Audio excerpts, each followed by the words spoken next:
if she does listen to this podcast, she is definitely a superhero in my book because of everything she does. Today's youth need teachers, volunteers, and most of all, well, they need you. I'm Doug Edwards, and I'm going to be talking with real youth mentors and students to give you the knowledge you need to be the best youth worker possible. This is Youth Worker on Fire.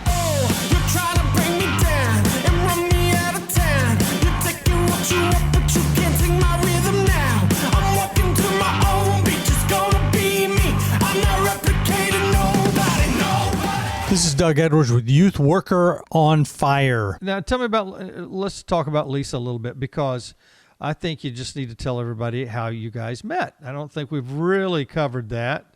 And I think that's a great story. Love stories are, I think, some of our most important stories. They seem to show up in the Bible, too. They come up in love stories. I love the book of Esther. I love the book of Ruth. There's so many of those that go on and on and on. And so tell us a bit about your love story.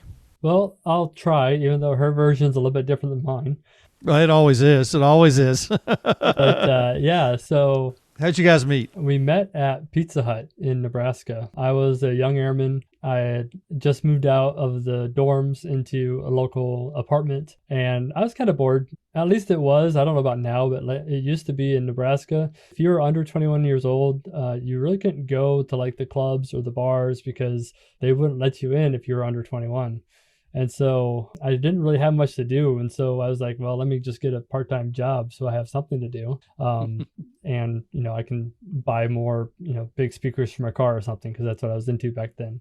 Right. And, I went to Pizza Hut, and actually I saw her, I think she was either flipping or making a pizza. And I was like, she's kind of cute. Let me put an application here and try, work here. Little did I know, and this is part of her story that she would share, is when she either saw me pull up or saw me drive away, because, her sister also worked at it's a small town. So her entire family pretty much worked at Pizza Hut. They were always trying to like find her a boyfriend. And so, she had a boyfriend at the time, but they knew that I was kind of eyeing her a little bit when I was like filling out the application. And so when I drove away, she saw my 2001 Monte Carlo SS with some nice rims on it, and it was like blue and everything. And she was like, I don't want anything to do with him. He's like some kid that's spoiled by his parents paying for his car and all that kind of stuff. And they were like, no, he's in the military. Like he's he's already on his own. And so, we started dating, and when we got married, we like to say that she brought me back to religion, and I brought her to the relationship. Because in 2006, my journey into who Jesus was and my faith, I had never heard about this thing called a relationship with Christ or a relationship with God. But she had been going to church all her life, and I had stopped going to church when I left high school, like many high schoolers do, which is also something I'm working on with the youth group, is to get them motivated to go back to church after they leave the house. So I was learning about this relationship with Christ, and I was into music, like I told you, and I think you read in my bio, right? Like I like karaoke. I still don't really enjoy worship music because I don't really have like a heart of worship. And so I didn't like K-Love. It was like just boring to listen to for me. It just, like I said earlier, I grew up with 50s music, rock and roll, 80s music, the Led Zeppelins, the Van Halens, and all that kind of stuff. In my high school days, I was jamming out to Metallica everywhere I went. Anything on K-Love was just too soft and touchy-feely. And then my friend who brought me to understand this relationship introduced me to people like Red and Lecrae and NF and some of these other Christian rappers and rockers. There's all this music out there. Where has this been in my life? So after that, we continued together to build our relationship and go to church and start learning about who Jesus was, and really build on that relationship that we were both at that point now learning about. And now today, she does at-home daycare. It's her ministry, even though she doesn't really consider it a ministry. But she watches up to 6 kids here in the house. This was a good time to do the podcast because most of the kids are gone by the time we started recording. So right. And by the way, we're 6 hours difference. Hawaii is 6 hours behind us on the East Coast in Florida, and the East Coast period. And so we had to find our slot. So it was 4 p.m. your time and 10 p.m. my time.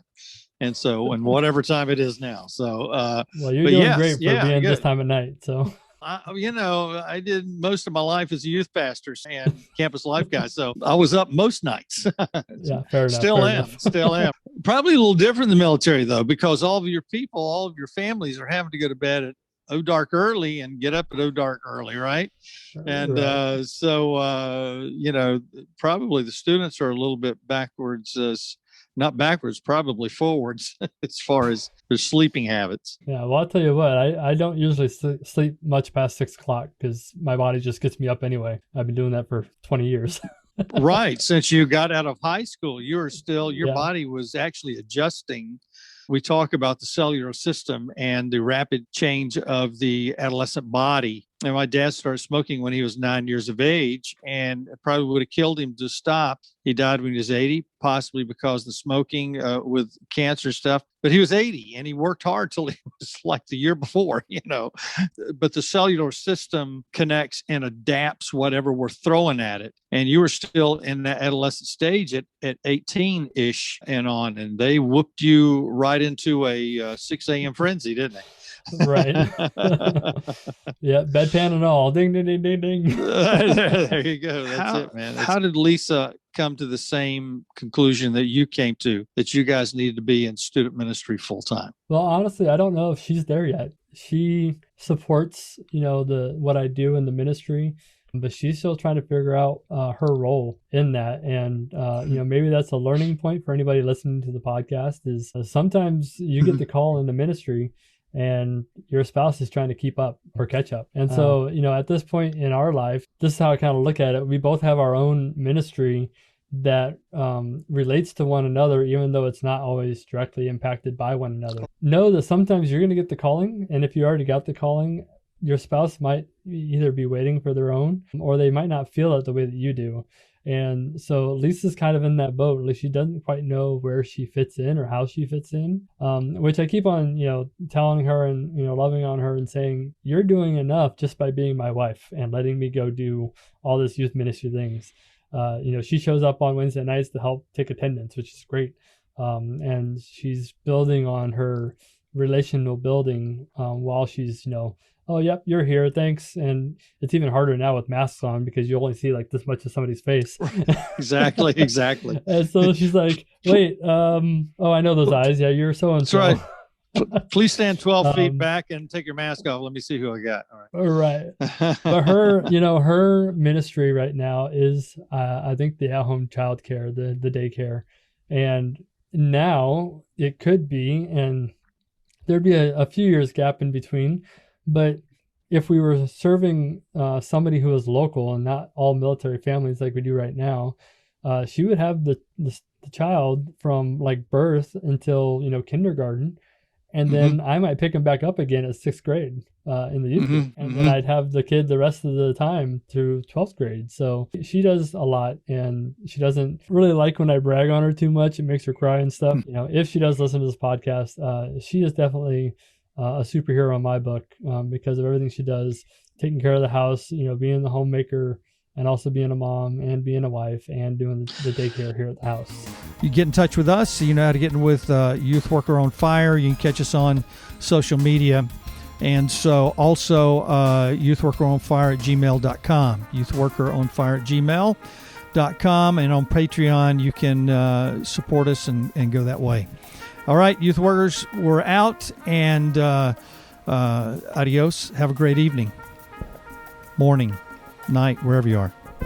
This is Doug Edwards with Youth Worker on Fire. You've been listening to the Youth Worker on Fire podcast. If you like what you hear, please subscribe and tell your friends. Also, leave a comment and tell us what you think.